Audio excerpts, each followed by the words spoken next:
The overall aim of participatory design is to understand the ideal dwellings that residents aspire to live in by highlighting their values, their preferences and their aspirations. This is an exciting new approach to developing housing projects for the politically, socially and economically marginalised urban residents.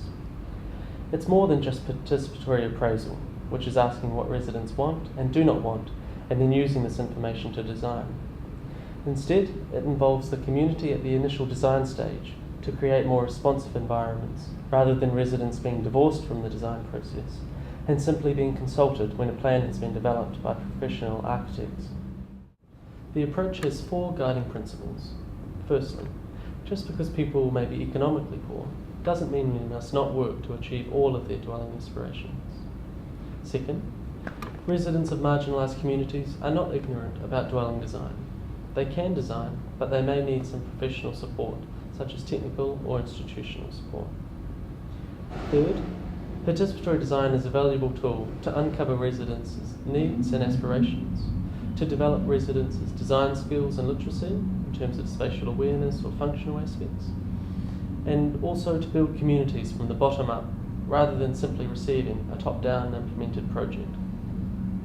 The fourth guiding principle is that for good environments we must first ask what the inhabitants want and expect.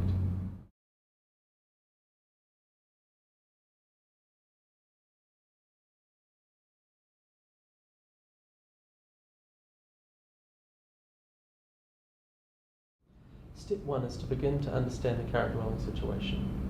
Simply walk around the study settlement and observe. Record through drawing and notes what the current dwelling situation is. During this process, talk to residents about their current environment. What do they like and dislike? What things are seen as positive and what are negative? If they are willing to participate, sit with them in their home and informally interview them on such things as their dwelling history and current occupation patterns. Remember that dwelling is much more than just the internal area of the house. It should be seen as a system of settings and thus may include spaces outside the physical house, such as the shaded spot under a tree, or the street where children play, or even the local bar or cafe.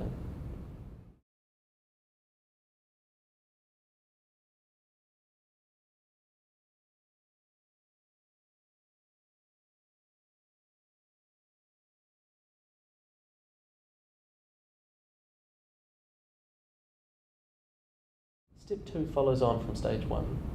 Each resident draws their ideal dwelling. The aim is to see which spaces they draw, which they draw first and thus be most important, and the spatial arrangement of rooms in relation to each other and the public sphere. It's important to remember that most residents have no formal architectural training, and their drawings may not be a clear plan. Therefore, during drawing, question them on their process and why they've drawn things certain ways to clarify their in-process thoughts. It's very important to encourage them, as many residents will be shy and hesitant to draw. During this step, thorough notes should be kept, almost a transcription, to record the residents' responses to your questions.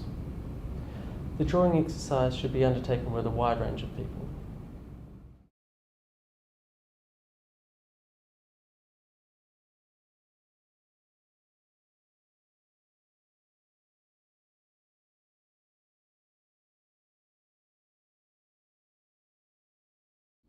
Step 3 takes the findings from the drawings and interviews and creates early stage models that allow residents to design in 3 dimensions. From the stage 2 drawings, generalisations are made of room quantity and size expectations. From these generalisations, 1 to 50 scaled room models are made. Return to site with these models and give them to participants to arrange to further represent what dwellings they would like. This gives 3-dimensional form to their aspirations and encourages thinking on the connection between rooms. Once they have composed their house, introduce real-life local constraints, for example plot size, by drawing this to scale on the base paper. Encourage residents to rethink their house in relation to these real-life constraints. As with step 2, thorough notes and diagrams should be kept of each exercise to record the residents' responses.